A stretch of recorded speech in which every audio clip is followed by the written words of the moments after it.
All right, guys, it's Friday. We're back in the GPP saddle. JM to win here with me. We're going to walk through this fun week 7 slate, talk through all of the GPP angles to get us to the top of the leaderboards. Let's do it. It's the Block Party Show with Pete and JM. Peter's one of the greatest depositors I've ever seen. Trust the process. Let's go. I got auto match with Levitan. Bullshit. I just go the other way. In that 66, I win all the money. All the money. If I had 150 lineups, I'd win too. AP, close spot bullets in your head like KD. Bust it, bitch, go bust it. And I had 10 pints with me in Russia. Hey, everyone. There we go, JM. A little remix, little building block remix on the classic intro. Yeah, I'm wondering if you're going to get complaints of shifting away from the OG, but that I was smiling the whole time. Do people know what Tetris is? Is that outdated, or is that still a thing that people are aware of? Tetris. I think Tetris like transcends the culture. I think even though it was it's a little dated, that it still holds up. I feel like there's games like I used to always play. Did you ever play Jezball on PC? Do you remember that game? I've never heard of Jezball. Okay, this was like part of the Sounds dirty though. Minesweeper package. Like it was all those basic games on the initial PCs. I had a friend in college who would sit there and play Minesweeper for hours, just clicking buttons on his computer. I have lots of memories of when we first got our computer. I think I was probably in 6th grade when we got our first home desktop, and then just like Friday nights, like playing Jezball on my computer, being like, well, didn't get invited over to any friends' houses. I guess you got an AIM ding, and you're over there on your AOL chat and playing your Minesweeper and Jezball. Those are the days.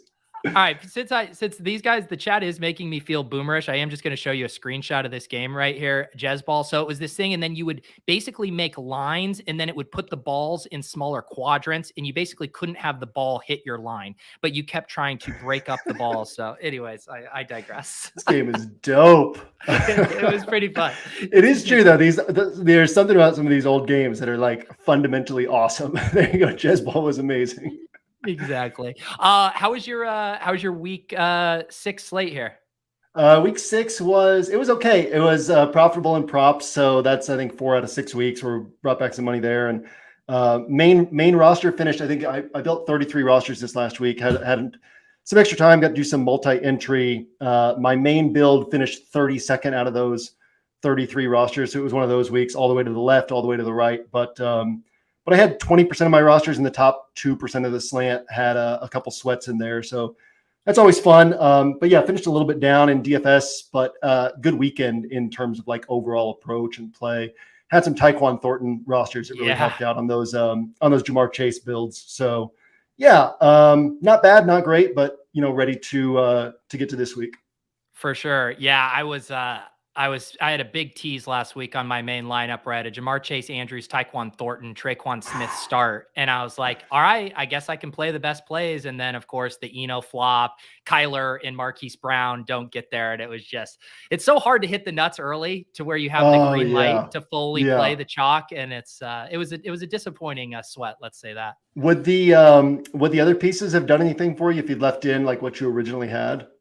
No, so I did leave in exactly what I had because I played Eno and I played Kenneth Walker. I mean, obviously, in retrospect, I should have gotten to a Josh Allen, Steph Diggs stack. Yeah, I mean, that would have been nice. It would have. I would have won the SPY, and I probably wouldn't be here right now. I would just be, off on my $100,000 yacht. Yep, there you go. That is. I think save room for me. I'll be there too. You did remind me though, tell people about the props package because I've had a lot of fun. I've been tailing, Zandemir's been putting out underdog pickups early in the week. And so I've been putting together slips and I've been even tossing some into the hand builders channel there, referencing them against projections and stuff and some really inefficient lines early. So tell the people about the props package. Yeah. So first off, your code 20% off with code Pete. That works on the rest of season NFL props. Zandemir would kill me if we did any more discounts. So it doesn't work on NBA. But we set NFL rest of season at 159. We're at 7 weeks in? We're at like $1,326 in profit on NFL. We have NBA at $299, and through 3 slates are at $1,320 of profit in NBA. So basically, either package, you've paid it off and already made really nice profit. Basically, it's a 4x multiplier, which is what we're always looking for in our DFS plays. But yeah, I mean, like if anybody's still playing cash games, don't play cash games. Do prop betting instead. And if you're didn't ever play cash games, do prop betting. I don't follow the NBA, but I was banking money last night, the night before, placing NBA bets, just tailing what Xander's doing. So highly encourage you to do that if you have not checked that out. Yeah, and I should also, a little public service announcement for Underdog. I've been mentioning this. So they're doing, for anyone who plays in a battle royale this week, just the $5 weekly tournaments, they're offering 100x pick'em boost next week. They haven't announced what that boost is going to be specifically, but make sure you do at least one $5 battle royale. One, they're very fun, and two, it will unlock that 100x pick'em boost. I think it's going to be max $5, but still 5 to 500, an opportunity we should not pass up on. But Jam, one thing I wanted to talk about before we kind of, dive into this slate, I was listening to I believe it was the Winner's Circle podcast early on this week, and you were talking about this concept that I really like, that I think some people normally associate with MME stuff. Oh, you have 150 lineups, but you were even talking about it for just a smaller batch of lineups, and this idea of liking certain spots, but not necessarily having supreme confidence that one of those plays is better than the other, and finding a way to, what would be the term, leverage your own selections across your rosters? Yeah, essentially building hedges into what you're doing. And so for any of you, I know a lot of you who are watching this have become Inner Circle members. And so you heard me talk about this in the Winner Circle podcast on Tuesday. So I won't go too deep into this, but for any of you who are not Inner Circle members, I think this is a critical concept to understand. So when you're, all right, let's talk about the prop stuff, right? Pete, you brought up Underdog, and on Underdog, you can place props, but it's all in parlays. And so you have to get 3 legs right, 4 legs right, 5 legs right. And there's so many times where you look at your bets and you're like, well, this is a bet that I'm really confident in. This is a bet I'm really confident in. And you put them all together and you end up missing 2 out of 5 or 3 out of 5 bets. Like, it's really hard to get 5 bets right. And so the more you're doing prop betting, the more you see that. But then we come over to DFS and we're so confident that we're going to get 9 things right on our roster, right? You can usually only take like 1 or 2 duds and still get first place. And people are like, all right, I like this guy, he's going to smash. I like this guy, he's going to smash. And we're just talking like with props of just getting what's over 50% of the time going to happen, or really with, when we find inefficient props, what's going to happen like 60% of the time. And it's still hard to get 5 of those right. So when you take that over to NFL, I'm so confident in on our bets on individual players. But the more we focus on game environments, the more we're giving ourselves bets that are easier to get correct, right? Like a game environment where there's a lot of points scored. So in 2019, one of the things I did that year was I'd never really attacked the Wildcat before, which is the 333 buy-in. It's 125 to 150 max contest. But I was putting in 15 to 20 rosters each week. And so I wanted to attack the Wildcat. And each week I kind of broke down on the site my approach to trying to win that contest. And my approach was basically to bet around spots I liked. And if I had a lot of rosters built around a player I liked, or a group of players that I liked, I would also hedge off of that and say, okay, if this offense is still going to do well, how would these guys fail?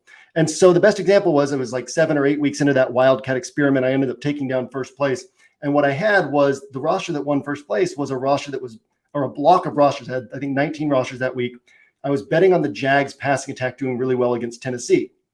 But if the Jags passing attack failed, the way it was likely to fail was not through the game environment failing, but was through Leonard Fournette, who was on the Jags back then, having a big game. So I had like 8 rosters built around the Jags passing attack, but then another 4 rosters built around Leonard Fournette. So if these Leonard Fournette rosters are hitting, the Jags passing attack rosters are missing, and vice versa. So people have a hard time doing that. But all you need is, you're trying to vault 1 roster up to first place. And so rather than saying, okay, I'm going to get this bet right, you say, okay, I just need the macro game environment to work out, and then I'll get the pieces from this macro game environment. So a couple examples for this week, like I'm going to be doing some MME again this week. I like Amari Cooper as a bring back on Mark Andrews rosters.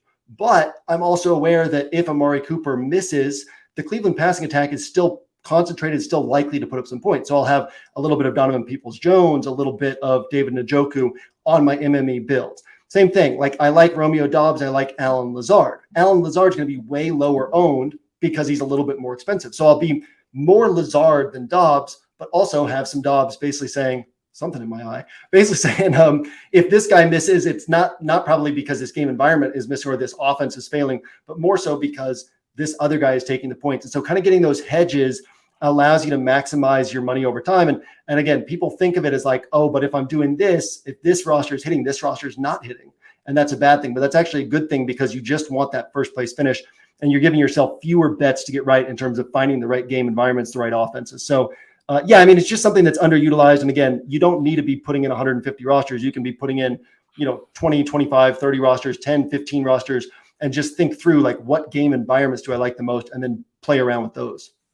Yeah. And when you said that another spot this week that kind of jumped out to me is like this Panthers Bucks game is pretty interesting with the Bucks being 10+ point favorites. And you'd normally think, oh, maybe this is just a big Leonard Fournette game. They get up early, they run the ball a ton. On the other hand, we got our angry Tom Brady narratives, all of this stuff. And it looks like all three of kind of the big players, Godwin, Fournette, and Evans, are going to be, around 10% or less. And I was thinking through that idea too, of like, how I could see across two lineups playing a Tom Brady double stack, but also having a Leonard Fournette roster without them and being like, hey, we know the Bucks are going to win here. We know they're going to put up a lot of points.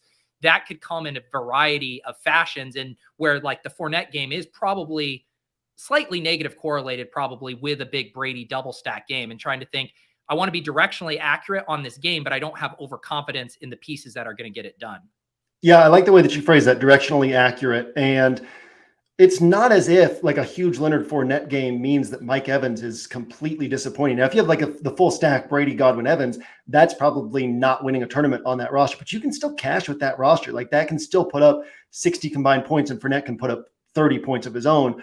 And then vice versa, right? Fournette can put up 18, 19, 20 points, not bury that roster, and you can still hit on this stack over here. And so that's worth considering as like keeping in mind as well. And it's just basically understanding that rather than trying to get individual spots correct, which has so much more volatility in it, if you can get game environments correct, then you're in a much better position, because with those game environments, kind of mixing and matching the way you're building around them. I used to do this with 9 rosters as well.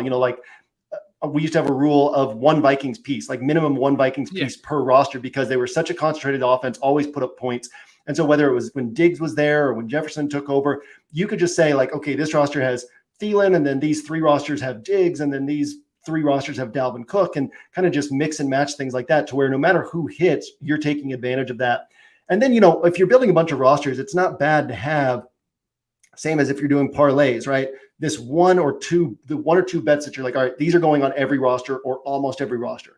If I'm right on this, all my rosters, like last week I had Ramondre on 100% of my builds, right? You just say, look, if I'm wrong on this, then all my rosters are wrong. But if I'm right on this, I'm getting all my spots right. Or Thursday night, I had Juwan Johnson on every showdown roster and all of my Thursday to Monday rosters. And it's like, if you're wrong on this, that's fine. But now if I'm right on this, I only have 8 spots left, and I can mix and match a little bit like more deeply from there because I already have 1 spot correct. Yeah. And I do think I find it that it works a little better when a lot of the pieces aren't going to be super popular. I think the Packers last week were another kind of good example of that. Like I thought Lazard looked good. Tunyon looked good. Dobbs, I thought looked good, and I didn't really know who to play. And I'm kind of kicking myself a bit because I did do a Lazard and that worked out well, but I didn't end up getting Tunyon on a roster with that same idea of being like, hey, I like this spot. I think it's undervalued, but I don't have confidence in which one of those Packers is ultimately going to end up hitting. So is that something where you would start your lineup building process with that? I think back to week 1 even too. It's like I started with a Lance roster and a Jeff Wilson roster, and it ended up being like kind of a nice way to even start thinking about things. Yeah. So what I would do when I did this like intentionally and comprehensively is I would do my practice builds throughout the week and then put none of those into play. And then on Saturday night, I would know how many rosters I intended to put in play, and I would map things out on paper, which I've done less of the last couple of years because kids are always around. And so it's easier to keep track of notes in phone at this point in life. But I would map everything out on paper and basically be like, okay, I want this offense. I want this offense. I want this offense. Here's the pieces from those offenses. And I would start kind of coming up with blocks among these players and then mixing and matching like, okay, if I take, these pieces from here and these pieces from here, these fit onto a roster. And pretty quickly I'd have like 6 players on a roster here and 5 players on a roster here, 3 here, 4 here, another 6 here. And then you just fill in the final pieces from there, right? Because you have a sense of what salary is like by Saturday to where you can put together these pieces on paper without even having the salary handy. And you can see, okay, this will fit, and I'll be able to figure out the last 3 pieces. This will fit, I can figure out the last 4 pieces, 5 pieces. And so I could kind of get my builds in place and then let the final pieces build themselves once I open up the app and just, put those final pieces into place. And you feel that right away too when you start. Like if you are starting, we're going to talk a little bit about Travis-Kelce later. If you're paying $8K for a tight end, it's like, well, I'm probably going to need some value here. Maybe I'm going to need the $5K running back or whatsoever, or vice versa. Like, oh, I'm getting the punt play tight end. Oh, this is where a piece like a Derrick Henry or a Jonathan Taylor might fit in. Like, you get naturally funneled to specific players based on what those early building blocks are doing to your salary constraints. In the way that Hilo always talks about, is it expansive chalk or restrictive chalk too? Like you'll naturally get pushed in one of those directions. Yeah, you have your expansive players, your restrictive players, and that was another thing I talked about on the Winner Circle pod was my Burrow builds. 6 of my 6 rosters that finished near the top of the slant. 5 of them were Josh Allen rosters, even though he underperformed what Burrow did from like a point per dollar basis and a raw production basis. Burrow was cheaper, outscored Josh Allen, but I only had 1 Burrow roster that was up in those top 6.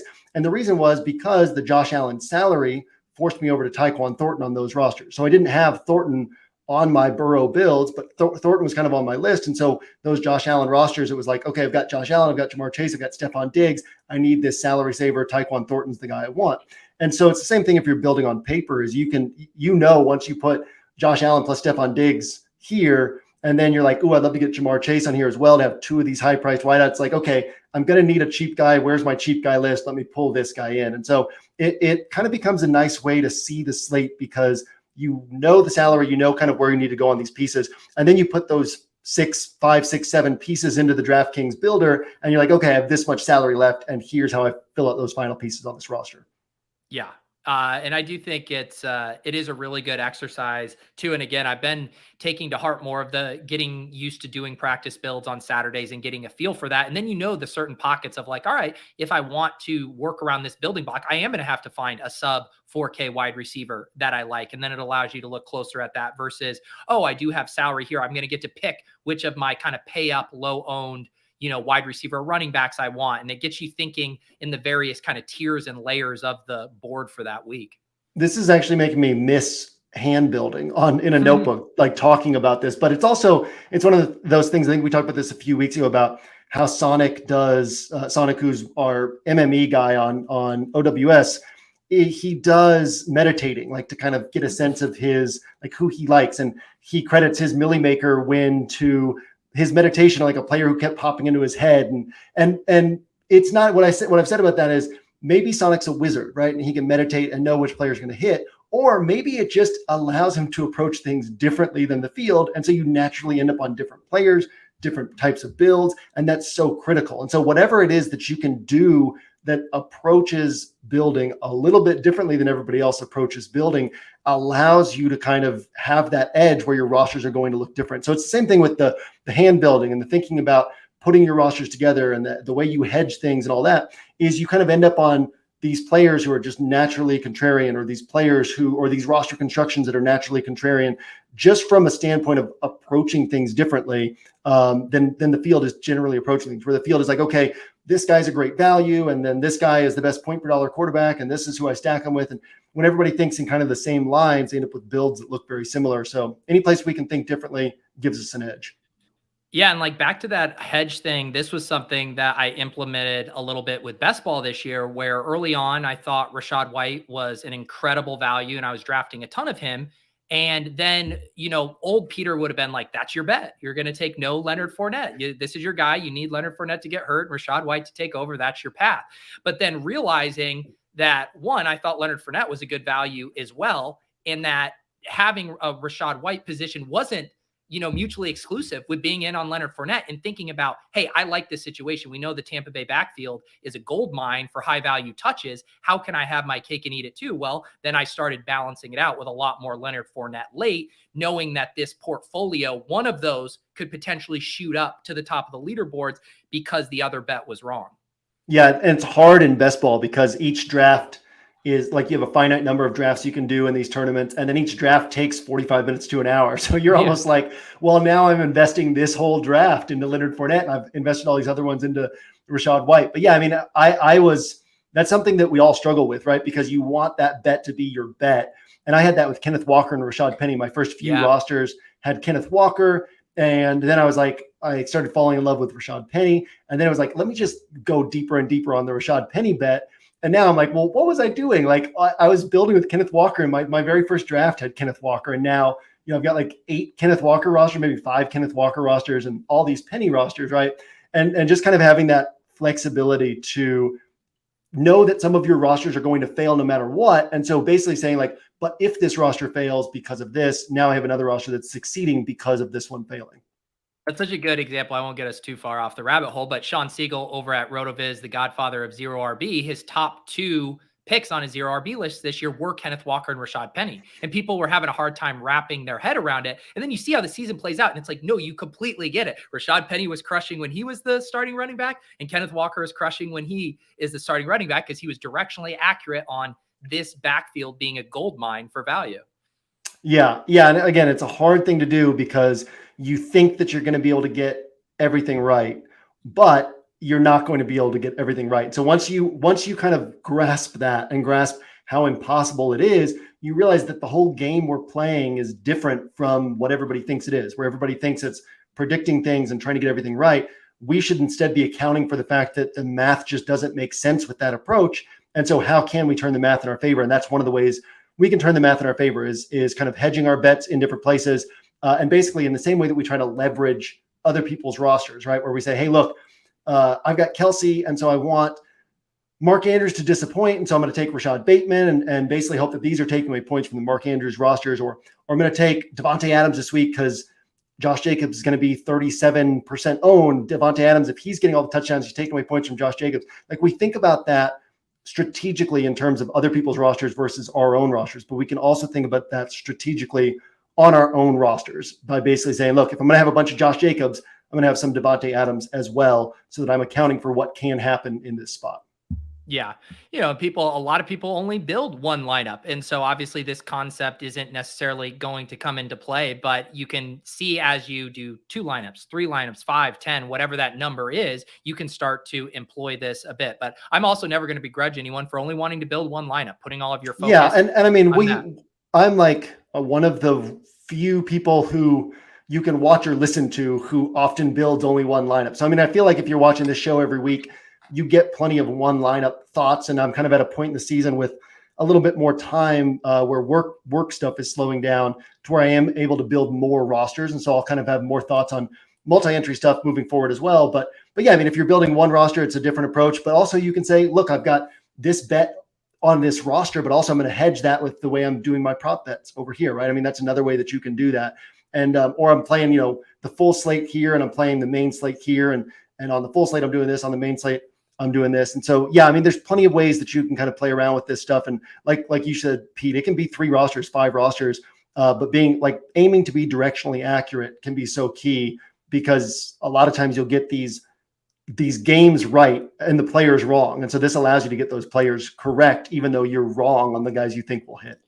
Yeah. And just to kind of put a bow on this, the other thing about it is I think there's an intentionality to what you're doing, because I think the dark side of this is when you're saying like, oh, I just like these plays, I haven't gotten this into a lineup yet, I'm just going to make another lineup. And that's where I've noticed my lineups really suffer, because they're watered down versions of my best ideas, the plays I have the most conviction in. Whereas this is being very purposeful with, this is a block, this is a group, a team of players I like. How can I build smart rosters around it?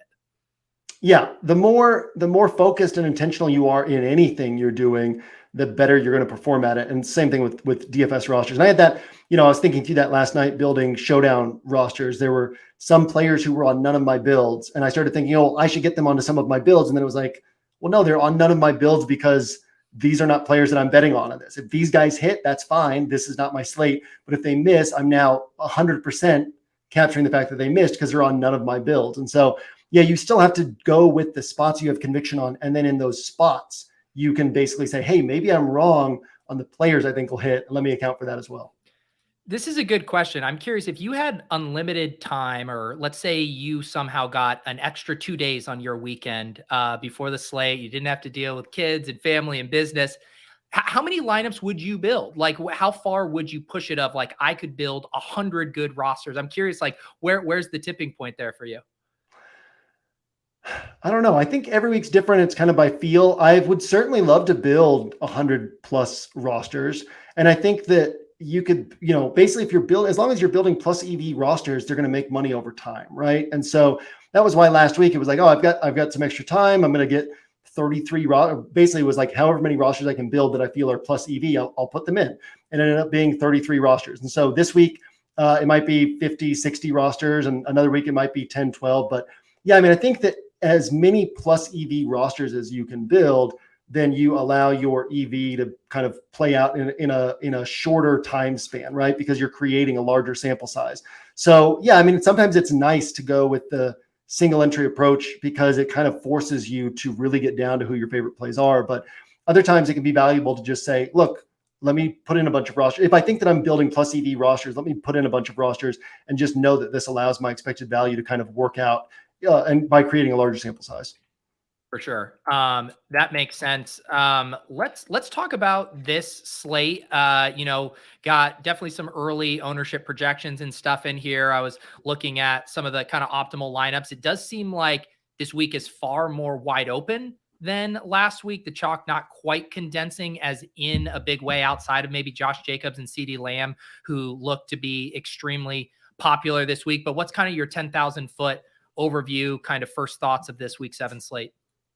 It's a strange slate. It's got 5 games with over-unders of 43 or below. It has some wide spreads, but it also has some offenses that have done well this year that are projected for low points, right? The Lions are Vegas implied total is 21.25, somewhere in that range. Seattle has been around 22.5 so far this week.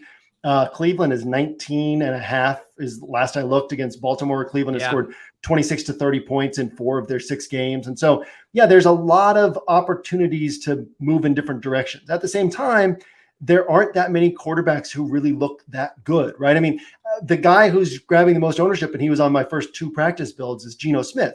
But let's talk about Geno, right? He's been in the NFL for 10 years, and nobody drafted him in best ball. Like in Mike Sando's quarterback rankings where GMs and coaches and all these different guys pitch in their thoughts, he was like the last ranked quarterback. And realistically, he's probably way better than people realize that he was. And he's doing great in this system. But we have a lot of examples of backup caliber quarterbacks looking really good for 3 or 4 games, and then they go back to what they are, right? So we've got a weird week where it's like, oh, there's nobody I like. And your first instinct is to be like, okay, well, Geno's here. He's playing the Chargers. The Chargers are going to score points, and Geno's going to have to do stuff. And maybe he will, right? Like I like Geno this week, but then you also realize, yeah, but Geno has shown us who he is over a much larger sample size in these 2 or 3 good games. And so, it's an interesting week in that nothing at quarterback really stands out as like, oh, I feel great about this. There's no Josh Allen on this slate. Patrick Mahomes is playing the 49ers defense. Lamar Jackson's going to grab probably 10% ownership, but Lamar Jackson, I forget what the exact number was, but it was something like 26 of his last 37 games. He scored 23 or fewer DraftKings points. Like when he hits big. He can hit these 30 pointers, 35 pointers, 40 pointers, but when he misses, it's usually 18 points, 20 points. So it's not like you're paying up and getting the Josh Allen floor and ceiling. You're just getting the ceiling. And so, yeah, it's interesting because there's not that many places outside these popular guys that look really that good either. But at the same time, these popular guys don't look that good. So, I mean, I think that this is a week where there's some sharp chalk at running back, and you can probably get away with largely sticking with that. And then there's a lot of ways to be different away from running back, including at tight end, where as we were talking about before the show, Greg Dulcich is projected to be the highest owned tight end. What I said about that one, and we both said we like Dulcich as a player, but what I said about that one is if this game had occurred on a local broadcast only Sunday afternoon, nobody would have this guy. His price would have gone up to 2,800, and people would be like, yeah, this guy got 3 targets and scored a touchdown. Why would I play him? But happened in prime time, happened early in the game. He's going to be 20+% owned. And yeah, I mean, it's kind of an interesting slate with, like I said, nothing that really stands out at quarterback, but that kind of gives us freedom to say, well, if nothing really stands out, where can we be different and kind of gain an edge on the field instead of just doing what everybody else is doing? Yeah, and it's interesting you mentioned that with tight end. I do wonder if it gets spread out a little bit just with we have Darren Waller out, so Foster Moreau's there at 2,800 K dot, and we got Cameron Brate ruled out. So maybe it stays in check, but collectively punt tight end is going to be extremely popular this week. Yeah, and as Hilo often talks about what that does, and we've talked about on this show about flipping the build, right? What that does to salary allocation immediately, like pushes people toward a certain type of build. And so just by doing something different at tight end, we're in a different position from the field in terms of like how we're forced to build the rest of our roster. Yep. Yeah. And it is interesting too, like you were saying with quarterback, we don't have that Josh Allen or Hurts kind of separating as just the smash play. You just look at ownership right now. I see 5 quarterbacks between 10 to 12%. It maybe looks like Mahomes might fly under the radar just because he's the worst points per dollar option up there at 7,800. It doesn't seem like people are going to be scared of going to Dak coming off of this injury. I think people are liking that game. And if CeeDee Lamb is the most popular wide receiver, you got to imagine Dak follows suit a bit. Yeah. What's interesting about that spot, and I don't want to overthink this week because Detroit's defense has been so bad. And when defenses are bad, we also don't want to just expect that they'll continue to be bad. Like, let's take Seattle, for example. It's easy to be like, Seattle's an awful defense. They actually played really well against the Saints outside of Wildcat plays, which is not something they're typically going to face. Like, they basically shut down the Saints outside of all those Wildcat plays. And then they played really well against Arizona. Like, Seattle's defense could be getting better. Maybe the Lions defense starts getting better, but the Lions defense doesn't really have the pieces to be significantly better. With that said, so I say that to say, like, the Cowboys can smash here because the Lions defense, even coming off the bye, is probably still not good. But with that said, Mike McCarthy has made it clear that this is a run-based offense. He talked last week about conversations he had with Kellen Moore in the offseason when Dak was healthy. Conversations he had with Kellen Moore, basically saying, like, look, we want you to shift your play calling style. We want the identity of this team to be its defense, and that's how we're going to call games this year. And so that means that with Dak under center, that's their plan as well. In other words, we want to take a lead. We want to force opponents to try to come back on us. We want to control the clock. And so we should still expect that. With that said, again, they can put up 35 points against the Lions controlling the clock. So I'm not against Dak this week, but bigger picture, this is a spot where this is a team where I think that the perception is going to be different from the reality. I think people are going to think, oh, Dak's back. They're going to open things up. They're going to throw the ball more. They probably won't. With that said, they didn't throw the ball much with Cooper Rush, and CeeDee Lamb was still getting double-digit targets. So, I mean, I'm not concerned about this spot, but I do think the perception is wrong on this spot. I'm currently seeing high ownership on Joe Burrow, who that's kind of a recency bias thing where we know that Zach Taylor calls games to kind of manage their way to a win, and we don't expect them to be trailing at home against Atlanta. And so we would expect the passing volume to be somewhat muted on Burrow. And I think that kind of speaks to what this week looks like, right? There's just not a lot that stands out. And so it's like, well, Burrow hit last week. He can go for 35 points. Maybe that's where I go. So yeah, it's going to be a fun week to play around with. And I think a fun week for multi-entry too, because if it's harder to take a stand on even like the lower owned stuff, then that kind of allows you to say, okay, I don't need to take a stand, but let me mix and match some different spots this week. Yeah, I'm glad you mentioned that Atlanta-Cincinnati game, because that seems to me like the classic. You talk about, how tight of a band is it around the projected over-under? That one feels like it could finish way under or sail way over. But if the field is playing it like it's going to sail way over, then it's almost like playing a chalky boom bust wide receiver, right? Like you want to be on the boom bust guy when no one else is, not when everyone's on it. Yeah, the higher variance a spot is, the more you want to embrace it when it's low owned and avoid it when it's high owned. And if you just kind of have that fundamental approach, then you're going to do well in DFS. And I like that, like that this is a spot because we don't really know how Atlanta's doing it. And yet they keep ending up in these kind of higher scoring games. And so it certainly could end up being a game where we look at it Sunday night and it's like, whoa, that game really took off. But it could also be a game that really disappoints. I think Mixon's very interesting here. I think he's going to be somewhat popular, but not quite as popular as the guys who are a little bit cheaper than him. And that's kind of a way to play off that Burrow ownership. But yeah, I mean, I think that really the place to be different this week is going to be at quarterback, at pass catchers. And there's certainly plenty that you can do there in terms of not really safe projections, but in terms of upside, right? Like guys like Jared Goff, guys like Patrick Mahomes, who you might feel a little bit uncomfortable with, but they can significantly outperform what their ownership says that they'll do this week. Yeah, and again, it's another one of those moments of like 2022 DFS being different because you see Jamar Chase come off the monster game. Obviously, he's priced up almost 2,000 more than T. Higgins, and yet you're going to look at optimals and you're going to see Joe Mixon and T. Higgins popping up there. And I wonder, it's like, is this the field always zigging and zagging? And Jamar Chase actually is relatively in check this week. Yeah, I was kind of surprised by that too. And no Stephon Diggs, no Justin Jefferson, no Cooper Kupp. And so you really have Devontae Adams and Jamar Chase as these pay up guys. But I think that people are seeing so many attractive wide receivers in the 6K range. That was the first thing that really stood out to me when I started building around this slate before really diving into things. Was like, oh, here's a guy from 6K to 7K who I like. Here's another guy from 6K to 7K who I like, and another guy and another guy. And so people are going to be like, well, why pay all the way up if I can just fit in all of these 6K guys together, which just naturally makes these other guys lower owned. It's part of the reason Devontae Adams is coming in at, currently at 6% ownership projections, is because people are like, well, why do I need to pay up if I can get CeeDee Lamb at 6,800? If I can get, let's see who else on this list. Mike Evans at 6,900. Keenan Allen's coming back. DK Metcalf at 6,600. T. Higgins at 6,400. Chris Godwin, 6,300. Nobody wants to play Amari Cooper except for me. But Cortland Sutton at 6,200. Yeah, and it's easy to look at this list and be like, oh, all these guys should be higher priced. All these guys are high upside guys, and just avoid the guys who are a little bit more expensive. You heard me say on the Winner Circle podcast this week, I got Cooper Kupp at 3% owned in the Game Changer this last week, because I was willing to say, I've got Jamar Chase on a bunch of my MME stuff, but if everybody's on Jamar Chase in this tournament, nobody's getting up to Cooper Kupp. I'll take that every time, right? I'll miss out on Jamar Chase at 25% owned if it gets me Cooper Kupp at 3% owned. And I think that we'll see that this week. People are just going to kind of get stuck in this lower price range, and that allows us to get Jamar Chase, Devontae Adams, guys with massive upside at lower ownership than they really should have.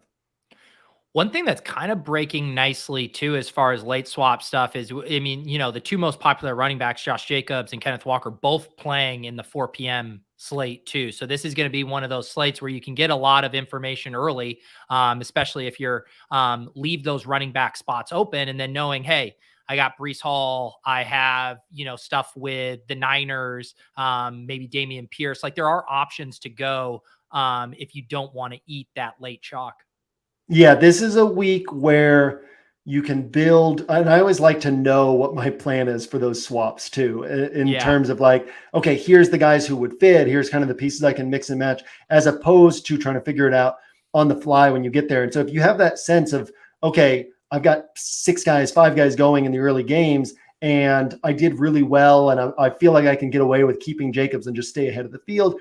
Or if you're behind, then you can just say, let me pivot off Jacobs. We could also see, it's an interesting dynamic, right? We could see Josh Jacobs' ownership actually come down a little bit, because there could be enough people who are like, oh, okay, well, I have to pivot. And then now if you have Josh Jacobs, maybe you get him at 25% instead of 40%, because people are pivoting off of him to kind of account for the fact that they missed in the early games. And we talked before the show, this 49ers spot, probably will get news on Christian McCaffrey before we get to Sunday. Realistically, let's start with this. Christian McCaffrey is not going to play a large role for the 49ers. He doesn't know the offense. It's going to be crash course stuff.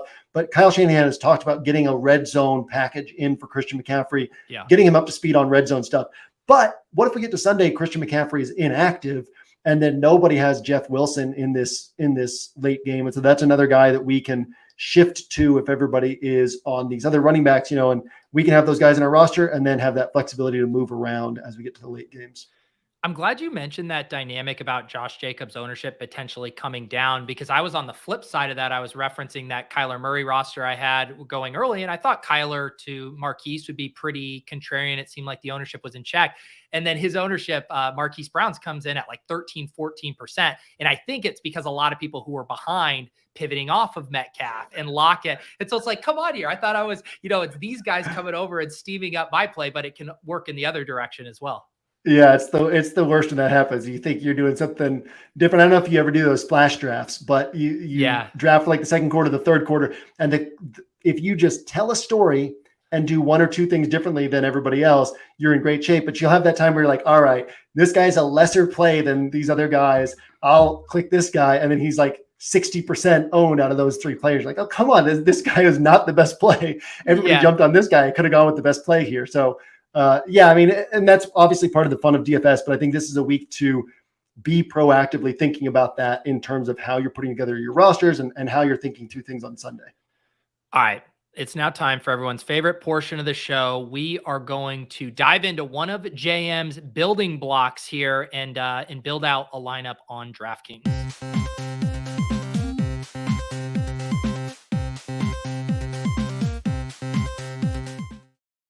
You like that? You like that? Like, step it up. I didn't see it coming. I didn't know that was coming. I was taken aback. Exactly. Got to keep you on your toes here. Real quick. Keep me on my toes. Before we dial this up, I got to mention, so really rough week last week for Deposit Kingdom Nation. We did not fill our 425 goal. We came up a few spots short. It was shocking, JM. It was embarrassing for our community, for our family. I had to go with my tail between my legs to my DK rep. And I said, look, we got to make it smaller this week. It's at 375 right now. Or that's the max entries. We're at 319. I do post this link in the Deposit Kingdom Discord. It's in the announcements channel. It's a rake-free contest, but the real thing you're chasing is the clout of me reviewing your lineup on Monday morning. So hop in this contest. But JM, explain to people what we like to do here, what these building blocks are, and also where they're able to find the rest of these later this weekend. Yeah, so the building blocks is basically finding starting points for our roster, ideally starting points that set our roster apart from the field. And so if we can find a building block that either the combinatorial ownership is low or one or two of the pieces is low owned, or we're doing something that's different from the field so that we can get a starting point on our roster that allows us to then understand what we need to do with the rest of our roster from there. So whereas a lot of people start with one player, oftentimes the quarterback, we can kind of say, what's the comprehensive bet we want to make on this game environment? Or sometimes it's like, hey, look, you don't need the quarterback here, but these two cheap wide receivers can actually be paired together and played like one high-end pass catcher. There's a lot of different ways that these building blocks can come together. But yeah, this week's, we talked about, and you can find the rest of the building blocks in the player grid in the scroll. So the scroll is where you'll find all of our late week content. Player grid is usually up in the evening on Fridays. It's going to be like late night tonight because it's travel this week and a little bit behind on things as a result. But you can find that late tonight, obviously throughout the day Saturday. So awesome. We were talking about. Oh, go ahead. No. I was just I didn't have anything. Keep going. So we were talking before the show about some of the blocks available, and Pete, you really liked this one as far as like one that's interesting to talk about. And what I like about this one that we're going to put in here is, as we've said, there's nothing that really stands out on this slate at quarterback. And so if you can be different at quarterback and still get upside, then that's a nice way to go. So this is another week where Patrick Mahomes, the best quarterback, or one of the best two quarterbacks in football, depending on where you put Josh Allen, where Patrick Mahomes is coming in under-owned. He's playing against a really good 49ers defense, but we know that Patrick Mahomes can break good matchups. He did it last week against the Bills in terms of yards. The total fantasy scoring wasn't there, but Patrick Mahomes. And then we also know that Travis Kelce is the natural bring back on a Patrick Mahomes roster. So we're going to start this one with Patrick Mahomes and Travis Kelce. But we also want to recognize that if Patrick Mahomes to Travis Kelce is hitting for a tournament-winning score. In other words, if Travis Kelce is getting 25 to 30, if Patrick Mahomes is getting 30 plus, and keep in mind, I think we talked about this last week, but every time Kelce hits, Patrick Mahomes hits as well. So if you're playing Kelce, play Patrick Mahomes. They fit really well together. It's Mahomes is a free square once you play Kelce. So a couple things you want to think about. In order for them to hit a tournament-winning score, not just a good score, but a tournament-winning score, we're probably in a game environment where the 49ers are putting up points as well. And the 49ers are likely to be putting up points by getting the ball into the hands of Debo, into the hands of Kittle, into the hands of Ayuk. In this spot, because we have the low-owned Mahomes and Kelce, we don't have to worry about ownership. We can put Debo in here as the best play. Furthermore, this really constrains our salary. So people are not going to want to have this build as their starting point. And by knowing that, we now know that we're going to have really low ownership on this particular build. The last thing we can think about here is our clearest path to first place, if Kelce is hitting, is also for Mark Andrews to disappoint. Because if Kelce's putting up 25 to 30 points, but Mark Andrews is also putting up 25 to 30 points, it really doesn't matter that we got a more expensive Kelce at low ownership, because Mark Andrews at higher ownership is also getting the same points. So we really want Mark Andrews to disappoint. We don't expect the Ravens as a team to disappoint. So this is a spot where we can put in, depending on who's playing this week, Rashad Bateman or Devin Duvernay. So it becomes a Mahomes-Kelsey, Debo, Baltimore pass catcher building block. That's a really unique way to put things together. Is really going to tighten up our salary and give us some tough decisions from here, which most people won't like. And that'll give us a really nice edge in terms of if this hits, our path to first place is already a lot clearer than other people are going to have.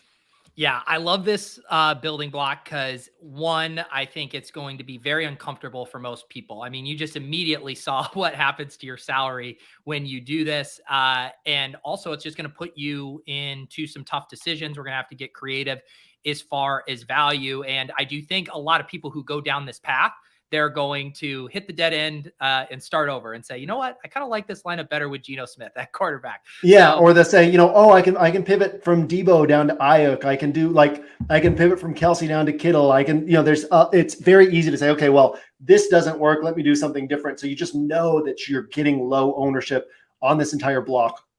If this one bet pays off, you're in great shape. Yeah, for sure. And, we did this, I did this play, I think on a roster last week, we talked about it as well. This idea of if you're not playing Andrews, you go to Kelsey, and you're almost double leveraging the Andrews fade with Duvernay, who has been someone who's been used in the red zone. He's been a guy that if someone's getting a touchdown down there, that's not a rushing touchdown or a Mark Andrews, it's probably Duvernay right now. Right. And it looks like J.K. Dobbins is going to, like, his knee tightened up last week. And it was interesting this last week. Harbaugh basically compared his situation to Saquon Barkley, saying, we see that sometimes the first year it takes, like, these guys are not themselves. And then by year 2, they're fully themselves. And that was kind of how he categorized Dobbins at this point, was basically he's not himself. So then you've got Gus Edwards probably not coming back this week. If he does, it would be limited touches. And so then Kenyon Drake's your lead back, right? And you're kind of forced into this more pass leaning mode. So if you're not taking Mark Andrews, you definitely want to say, okay, so where do those points come from? And again, it's likeliest this other, this wide receiver one on this team, whoever that ends up being, hopefully Duvernay, because I like his dynamic skill set a little bit more than Bateman's. Yeah, I'm with you. I love Bateman, but it's been disappointing, and Duvernay has been a focal point for them in lots of different spots. So I think, the natural inclination when I look at this roster is like, all right, how do we start saving money? How do we actually pull this off? And we already talked about, hey, a lot of the value on this slate is punt tight ends. And so the first question I would ask you is, would this be a lineup that you would entertain double tight end to save money there? Or would you be trying to not capitulate into that standard build and try to flip the build here, going with a cheap wide receiver or running back instead? So it wouldn't concern me in terms of the build construction, just because so few people will have this, right? Like, I wouldn't say, oh, I don't want to go to the cheap tight end because that's what most other people would think of next, because, like, who are those other people, right? Most people just don't have this build. But it would kind of depend on the tournament size I'm playing in. I would be a little bit more willing in like a 300 entry contest where, say, the 10, 12 points from the tight end and kind of moving with a chalky piece, right? Where you're saying, hey, I don't have to overthink things here. I can grab some chalk, move with it. But you think about like the Tyquan Thornton play last week, right? Well, he could get you 20 to 25 points. So do you really want to take the guy who you're hoping they get you 12 points, 13 points, which would be the Dulcich, the Cade Otton, the Foster Moreau, like they score a touchdown, they get you 12 or 13? Or do you want to pay a little bit more and get the Donovan Peoples-Jones, the Wan'Dale Robinson, the guys who can actually go for 20 to 25 points? And so for me, I would probably want to put in a defense just to get a sense of like, and we can put in our favorite defense. We can put in the Jets if we like them. They're cheap. They obviously, unfortunately, got a good spot against my guy, Russell Wilson, and this horrible, no good Denver offense. And then we can say, okay, well, now this frees up some salary for us to kind of see what we're really working with. And then we can see what are these next couple pieces. But I bet if we put in our defense and then put in the Donovan Peoples-Jones, the Wan'Dale Robinsons, the guys who can go for 20 plus, we probably have enough salary to get to the running backs that we like, or at least one of the running backs that we like from that point. Yeah, for sure. And I heard you mention Wan'Dale Robinson. You mentioned Donovan Peoples-Jones. Do you have one of those guys that you prefer to lock in here as we start to see how much salary we have? So, I prefer Wan'Dale Robinson from like a projectable standpoint, but I'm also going to have some Amari on my build. And so I would be thinking through the lens of like, okay, this is a good spot to use Donovan Peoples-Jones, because if Amari misses, Donovan Peoples-Jones probably hitting. He's in the same game with Devin Duvernay, so it fits really well with this roster where we're saying, hey, Duvernay scoring points, and maybe Baltimore's finding a way to shut down Amari, which would filter those targets over to Donovan Peoples-Jones. So I think that would be the play that I would put in next, although realistically, we're probably going to have to save salary at two places, which is what I'm kind of scrolling through right now to see who else we might be able to save salary on at wide receiver as well. Yeah, I was just glancing over some of the value wide receivers down there, and I'm curious, how do you think about MVS? So you already have Mahomes. Obviously, we've seen this kind of alpha stack be a dominant thing: Burrow to Chase, Mahomes to Kelsey, Diggs to Allen. But I'm curious kind of how you would think about that. If you would, like, if you viewed, say, MVS and DPJ as very similar plays and ranges of outcomes, similar prices, does the correlation break ties for you in that case? I'm just curious how you think through that. Well, I guess we'd have correlation on either, right? Because True. DPJ kind of lines up nicely with Duvernay, and then obviously MVS stacks in there with Mahomes and Kelsey. I would go with the MVS one probably first, just because then you're saying if this game goes like to a point where you had to have this game, there's not a lot of games on the slate that are likely to keep pace with even a game that puts up 60 points, right? And so getting MVS on here kind of gives us the full bet on, we get this one bet right. This game ends up going for 65, 70 combined points. And now we're getting 4 spots right on our roster instead of 3 spots right. Gotcha. Yeah, let's though put in Peoples-Jones here. Can you he hasn't been, I have like in my mind's eye what Donovan Peoples-Jones is as a player. I haven't paid him too much attention this season. Can you just talk a little bit about him? Is it just kind of the home run hitter aspect, leveraging the Amari stuff, knowing he can speed up the game if he gets there? Yeah, so Donovan Peoples-Jones, his best game this year is 12.1 points, but he has a 12.1, he has a 12.0, he has an 11.6 with 0 touchdowns on the year. Two of those stronger games, I believe, have been in games where Amari disappointed. So Amari has only disappointed twice. He's hit for bigger scores than people realize 4 times. And then it's been like when Amari misses, Donovan Peoples-Jones ends up hitting. Jacoby Brissett has been targeting him downfield more than you would expect given the profile that we have built around Jacoby Brissett. But they've also expanded Donovan Peoples-Jones' route tree. So he's not just this downfield guy at this point. But targets, recent target counts, 5, 7, 9, 3, 1, 11. So that 7, 9, 11 at 4,100, right? That's 50% of his games. And he's getting 7 or more targets. And that's a lot of targets for a guy with a downfield role, a guy who can score from anywhere on the field. You remember last year he had a 3 catches for 101 yards and 2 touchdowns game, or 2 catches for 101 yards and 2 touchdowns. So he can put up that type of game, and he's seeing more volume than he was seeing last year. So in a game where you're saying the Ravens probably put up a lot of points in this spot against this bad Browns defense, well, now you get to tail that with Donovan Peoples-Jones. And it kind of adds in a little bit of an extra hedge of like, hey, if Mark Andrews is hitting, well, now I'm still getting like the game environment bet here, saying Donovan Peoples-Jones is being involved. The Browns are passing more. So yeah, I mean, he's a guy who, it's not like he should be priced significantly higher than this, but he's in this kind of low 4K a lot of times is either, there's my mic, is either possession receivers or it's guys who can score from anywhere on the field. And people tend to take the possession receiver because it feels safer. They're like, well, I know he's going to get me 8, 9, 10 points, whereas the other guy might get you 3 or 4. But if we're trying to win a tournament, we want that guy who can get us 3 or 4 if that means he can give us 25. And that's what Donovan Peoples-Jones is. And I think that's such a good point. Like it never feel, even last week when I put Tyquan Thornton in, like I was excited about that play, but you feel that pit in your stomach. You're like, this guy could realistically get me 0 points and I'll feel like an idiot, but he can also get me 25 points at 0.3% ownership. And again, I love the phrase you do of like, if we play this slate out 100 times too, of like, what do we win when we win? And I do think these players like DPJ, Tyquan Thornton, MVS, like they never feel comfortable, but they have that ceiling case and they benefit the game.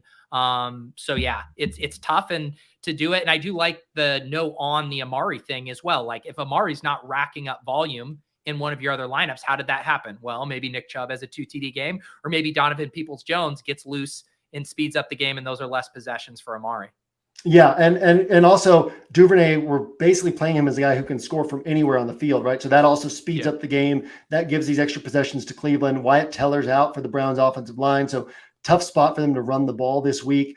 against a Ravens team that should be able to take a lead. So certainly being on this Browns passing attack is very interesting this week. And I'll be kind of mixing and matching it in different ways across my builds. So where do you want to go from here? Like you said, we're probably still going to need another cheap wide receiver, but it will also depend on how high up you want to get at running back or how comfortable you are living in the 5K range. Yeah. So who do we have at running back in the 5K range? Because we're going to have to make some decisions here where we either try to get down to a 3K wide receiver. We'll have 12.4K in salary left over, right? Which would be enough to get us like Jacobs and Breece Hall, not quite.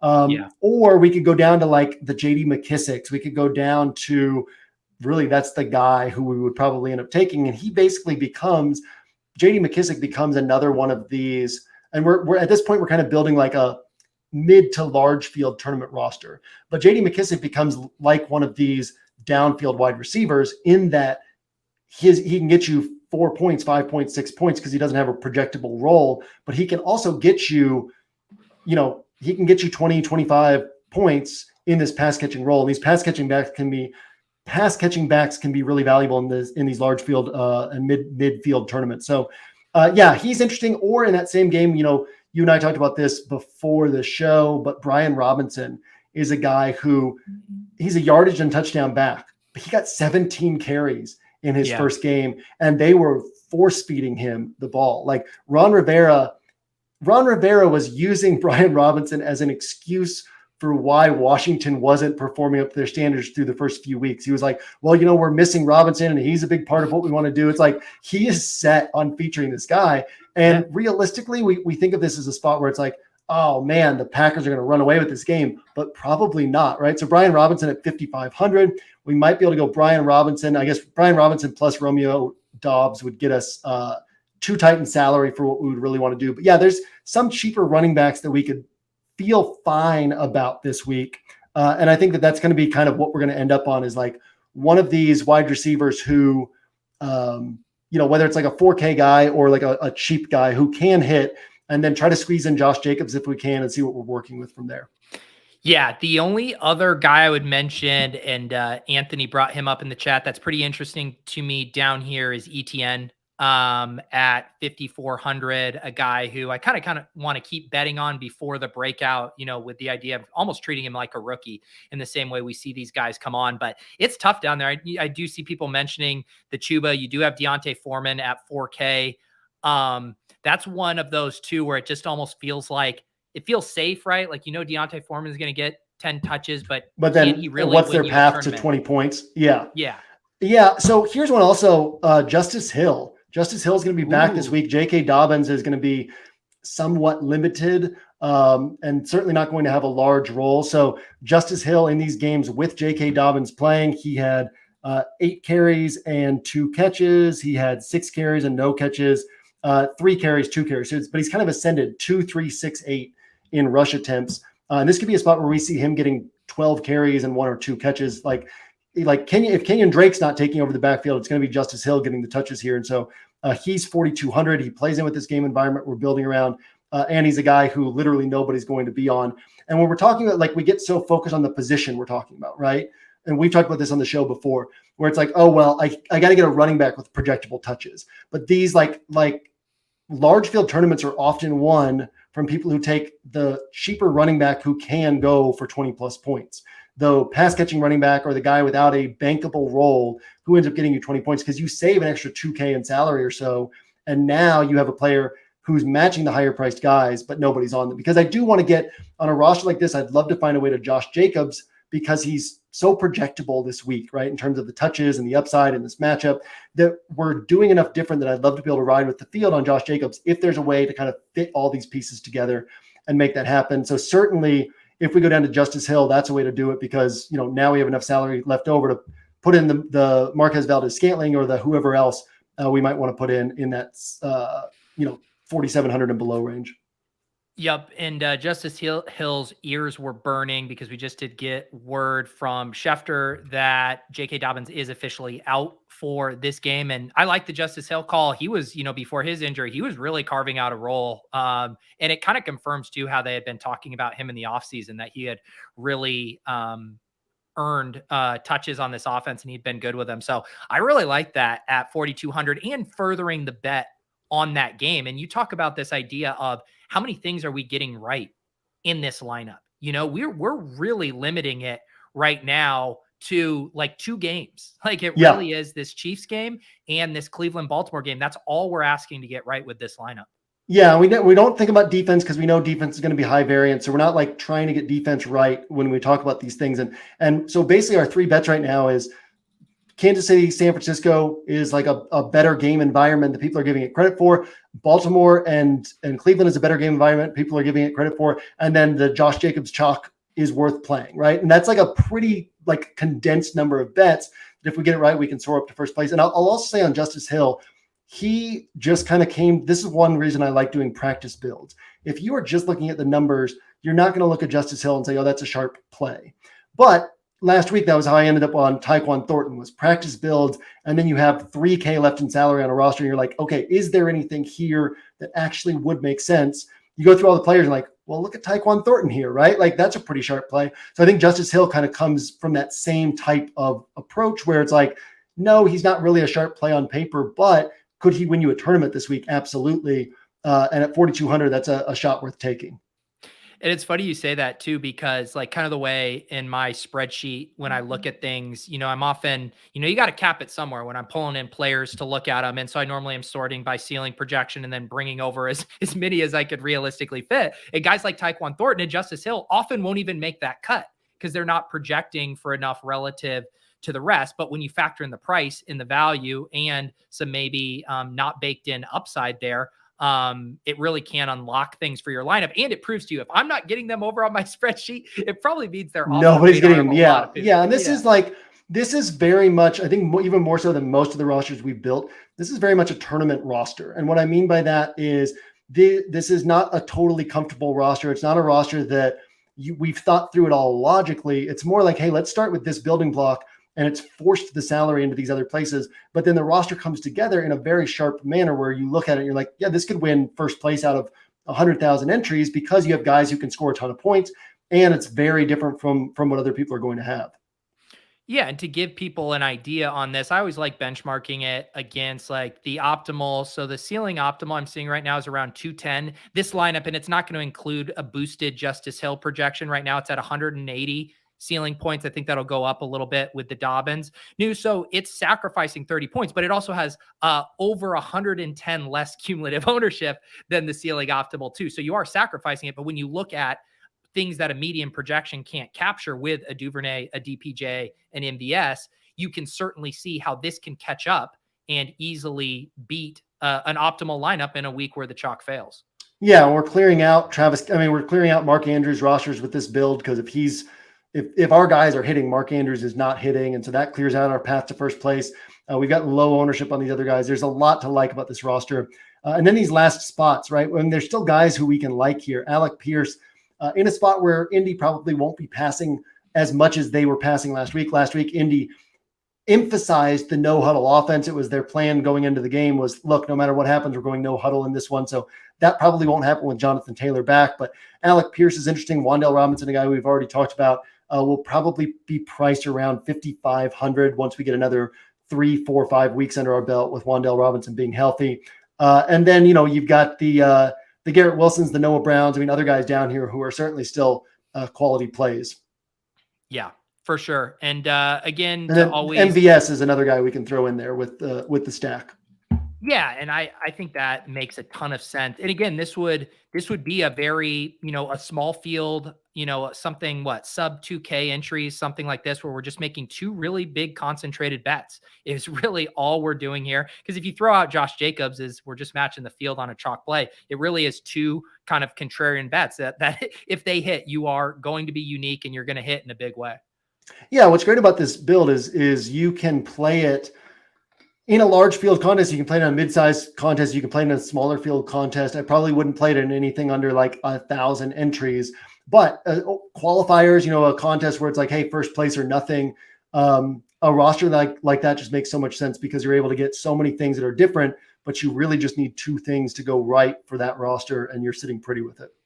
Yep. And again, like one of the things I love about the building blocks, and when JM kind of floats to me a couple that he's into this week, is I always like to pick the most challenging one, the one that I'm like, wait, how can we make a Kelsey, Debo, Mahomes team work? Because it does go to show, right? Like you can make the comfiest lineups. Like we can all go do that. The lineups that project well, that feel good. It's the reason why they're the chalk lineups. But the exercise is to show, can I build smart, logical rosters with upside for first place, regardless of various starting points? And I bet you guys could toss out a couple players to JM and I, and we could build good lineups around each and one of those starts, right? You can have your favorites and you can build lineups that make sense around there. I'm sure there's other lineups JM and I would build here today that wouldn't include Josh Jacobs on him if it didn't make sense. But a lineup like this, where we are so contrarian, it was a spot where we could do that. So again, as always, I do this caveat to say, this is a thought exercise. It's how to think about building lineups in smart, logical ways. Absolutely. And I think that was that was a fun roster to build, and kind of let us hit on some really interesting things that I think we haven't necessarily hit on before, just in terms of how difficult it was to build that roster and like how important that is. Like I said, the Tyquan Thornton plays on my builds last week were on my Josh Allen rosters, because it was like, okay, I need a guy who's 3K to make all of this work. And so sometimes just pushing the salary into different places forces you into plays that are less strong by the projections, and that ends up getting you on just a different path to first place than other people are going to have. For sure. And, we mentioned a couple of the building blocks that JM is into this weekend. When will the rest be up on the scroll for the people who sign up? Probably like midnight on the West Coast. So if you want to stay up real late, grab some coffee and a cupcake and wait for that to be up, feel free. But otherwise, you'll get that Saturday morning, because Player Grid's going to be up late tonight, and you'll find that in the scroll. Yeah, like I always say, for those of you guys who haven't checked out 1 week season, highly recommend it. Just even check out the weekly pass, get a lay of the land, see what they offer over there. So much good stuff, specifically with the scroll, which is a mandatory read late Saturday nights for me as I really reorient myself on this slate. You'll get the rest of JM's building blocks. You can always get 20% off those weekly passes, any of the passes right now with promo code Pete. And I believe, JM, do we still got the 40% rocking with code Pete40? Yeah, we're like an hour and 7 minutes into this and are just now mentioning this. Bad on us. But yeah, Pete40 is 40% off rest of season DFS subscription. So that brings the price down, I don't know, significantly. It brings it down 40%. So use that one as well, Pete40, for the if you want to become like a full-on member. Yep, that's for OWS, DFS, and Inner Circle. That Pete 40 will work. Otherwise, the 20% off code Pete will work on your weekly matchups. But highly recommend it. Also recommend becoming a YouTube member like Nez did right here. That'll give you access to the Sunday morning crams I do at 10:30. So we'll go through the latest ceiling optimal. We'll look at ownership projections, the best leverage plays, try to marry all of these concepts that we've been talking about throughout the week and get us on the good plays, as always, like we were able to do last week with Tyquan Thornton. So I appreciate you guys hang out. Feel free to hit me up in the Discord if you have questions. For JM, I'm Pete. We'll see you guys at the top of the leaderboards in week 7. Peace.